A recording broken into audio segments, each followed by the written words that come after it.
नमस्कार। जीवन गोटे सत कथा जानिछंती भाई, आपण कर्म करि चलंतु लोक माने हुए तो आपणक हाथरू छड़े कि नहीं परिवे, किंतु लोक माने आपणक भाग्यरू छड़े कि नहीं परिवे। सेथि पई आपण सबु बेले ना सेई कर्म करंतु जोथिरे ना आपणक विवेक कहबो से ठीक बोली।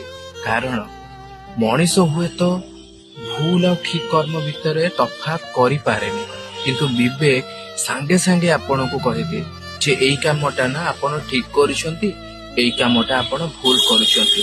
विवेक अनुसार जदि आपण काम करिवे ना ताहाले केबे भी आपणक भाग्य रे यदि दुख आसीबो ना ताले भगवान ना आपणक पाखरे ठिया कि कहिबे मु अछि, तू हारेनी, तो संगे रे सब बेले अछि। आपण फील करिवे जे भगवान आपणक पाखरे ना ठिया हिचंती, आपणक हाथ को से जोरे जाबुड़ी की धरिसंती। असुविधा समयटा ना चुटकी रे पळेबो। सेथि पई कि सब बेले निज कर्म ऊपर विश्वास करंतु, आउ निज भगवान को ऊपर। राधे राधे।